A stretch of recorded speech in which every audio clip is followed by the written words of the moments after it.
My Virginity Part 2. As he unzipped his trouser and moved closer, the door of his room banged open and his wife walked in. Honey, are you in the toilet? Please come out. I must take a shower before I go for that meeting. It's too hot outside. My uncle freezed while looking down at me. I struggled trying to free myself, or get the handkerchief, from my mouth, but all to no avail. I am purging, darling. My uncle stammered back to the wife while locking the bathroom door slowly. I prayed within me, hoping God to save me. I couldn't say anything due to the handkerchief in my mouth, and I didn't want to lose my virginity to this uncle of mine. It was my pride and I was obligated to maintain my purity. Please kindly use the guest bathroom. I don't know when I'll be free. My uncle lied again. Oh, sorry about that. Could it be the beans? I asked you to be careful about your love for beans, said his wife from the room.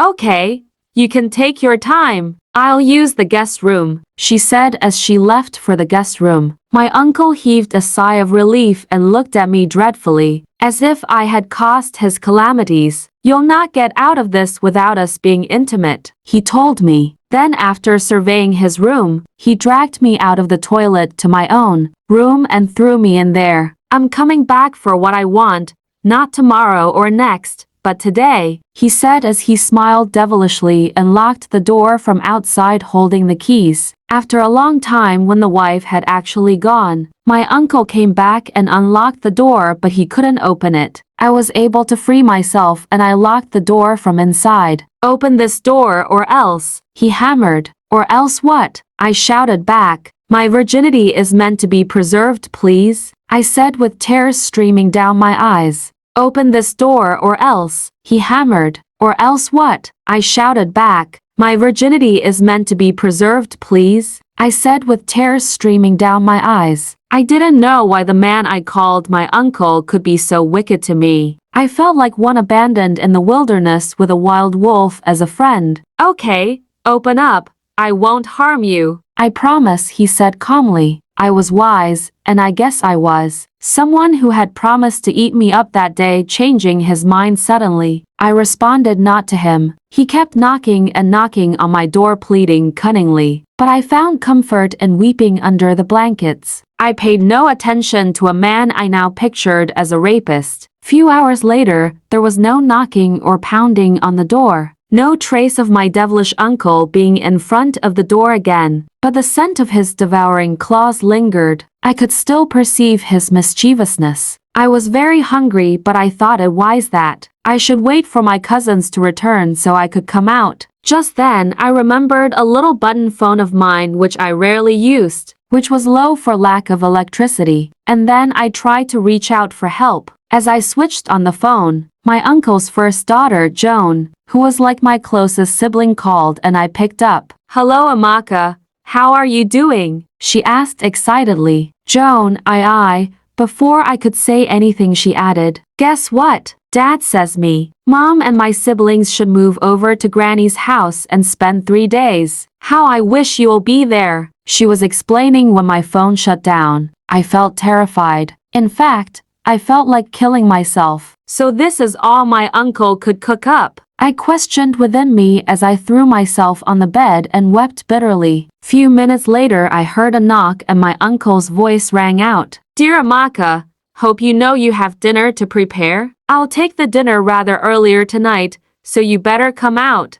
Few minutes later, I heard a knock and my uncle's voice rang out. Dear Amaka, hope you know you have dinner to prepare. I'll take the dinner rather earlier tonight, so you better come out. This was more than a tragedy of fire and water. Every thought came to my head, but none was possible. I thought of running away from the house, but to where or who will I run to? Again, I'll remind you, dinner earlier than usual. My uncle spoke more calmly now. I became infuriated. The desire to protect myself grew by several degrees. I was ready to fight for myself now, even if it means getting killed. Besides, I was hungry. I rummaged through my heaps of clothes, tossing aside my usuals till I found a tight-fitting jean trouser. This was what I wore with my long sleeves top as I stormed out of my room to the kitchen. My uncle, who was now in the sitting room, saw me and giggled. Please be quick about the food. I need to rest early, he said. I didn't answer him as I entered the kitchen angrily. I was careful to lock the door while inside the kitchen. To my surprise,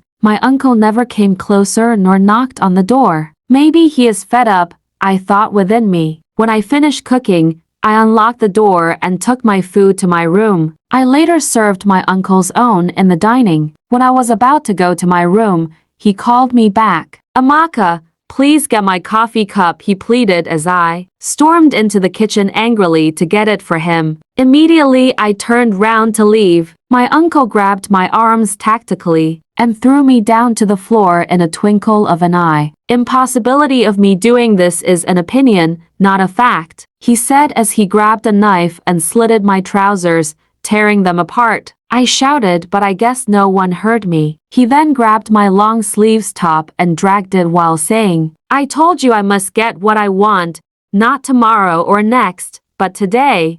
I turned round sharply and took the knife from him and without a second thought, thrusted it into his arms. Then again, I stabbed him on his thighs as he struggled while letting go of me. Blood flowed. I mean real blood. It ran out so freely from his every opening I had given him. I felt heartbroken. I had never done this before and I thought I did it mistakenly. I didn't even think I was protecting myself. Amaka, what have you done to me? He said while stammering. Let me go call for help, I said as I ran innocently to the entrance door, with my every step failing. I then discovered that my uncle had earlier locked the door out of his malicious conceptions. Where are the keys to the entrance door? I asked him, still shivering like a frightened chick. I watched my uncle roll in the pool of blood without being able to utter a word. I quickly ran through the back door, jumping over the fence to go get help for someone who had wanted to molest me. I never gave all that a thought because I felt guilty. I succeeded in reaching a nearby hospital, alerted the medical practitioners, and in a jiffy, an ambulance carried me off to my uncle's house. They met with the difficulties of having to get in by jumping over the fence. They used the back door and rescued my uncle, who had now lost a great deal of blood. The lock of the gate was later broken as my uncle was rushed to the hospital. As I stood amidst confusion with people who were now crowding the street, 2 policemen walked up to me and stared at me. I was confused as well as frightened. You were the only one who was in this house with Mr. Okoye that had just been taken away? One of them asked. I nodded. You'll have to follow us to the station right away for interrogations.